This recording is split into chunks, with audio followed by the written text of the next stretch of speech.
মক্কায়। নবুয়তির ৩য় বছরে ৩ বছর পর আল্লাহ তাআলা আয়াত নাযিল করলেন, ফাসদা বিমা তু'মার ওয়া আ'রিদ আনিল মুশরিকিন। নবী হে, এখন আর প্রাইভেট দাওয়া নয়, এবার পাবলিক দাওয়া, পাবলিক প্রোক্লেমেশন, অর্থাৎ পাবলিকলি আপনি এবার প্রচার করুন, যাই নাজিল হয় আপনি প্রচার করুন। এবার রাসূল সাল্লাল্লাহু আলাইহি ওয়াসাল্লাম প্রচার করতে আরম্ভ করলেন পাবলিকলি। তিনি পাবলিকলি তাওহীদের দাওয়াত দিতে শুরু করলেন, রিসালাতের দাওয়াত দিতে শুরু করলেন, আখিরাতের দাওয়াত দিতে শুরু করলেন। যখনই তিনি পাবলিকলি দাওয়াত দিতে শুরু করলেন তখনই বিরোধিতা শুরু হলো, নানা ধরনের বাধা বিপত্তি আসতে শুরু করলো।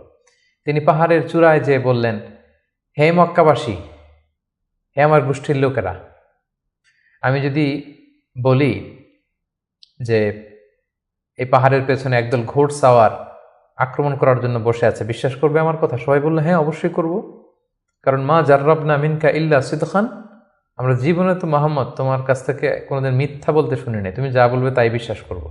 তখন রাসূল সাল্লাল্লাহু আলাইহি ওয়াসাল্লাম বললেন, তাহলে জেনে রেখো, আমাকে যদি নবী হিসেবে না মানো, আখিরাতে যদি বিশ্বাস না করো, আল্লাহকে যদি একক একমাত্র রব হিসেবে না মানো, তোমাদের জন্য কঠিন শাস্তি অপেক্ষা করছে। একথা শুনে তারা মর্মাহত হলো এবং রাসূল সাল্লাল্লাহু আলাইহি ওয়াসাল্লামের চাচা আবু লাহাব পাথর নিয়ে রাসূল সাল্লাল্লাহু আলাইহি ওয়াসাল্লামের প্রতি নিক্ষেপ করলেন এবং তখনই সূরাতুল লাহাব নাজিল হলো। সূরাতুল লাহাব, তাব্বাত ইয়াদা আবি লাহাবি ওয়া তাব, ধ্বংস হোক, নিপাত যাক আবু লাহাবের 2 হাত।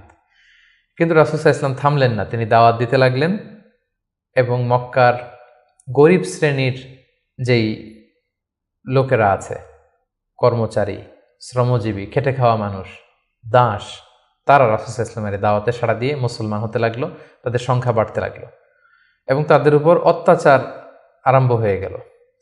নবুয়তির ৫ম বৎসরে এই ক্ল্যাশ, এই সংঘাত মারাত্মক আকারে রূপ নিল।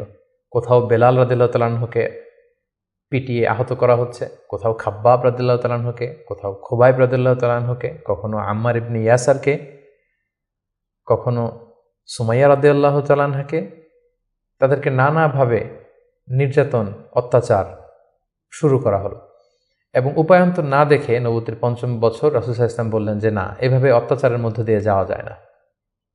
আমি শুনেছি যে নাজ্জাশীর বাদশাহ, ইথিওপিয়াতে হাবাসাতে একজন বাদশাহ আছে, ইমামুন আদিল, এ জাস্ট কিং, তার কাছে কেউ নাকি অত্যাচারিত হয় না, তোমরা সেখানে হিজরত করো।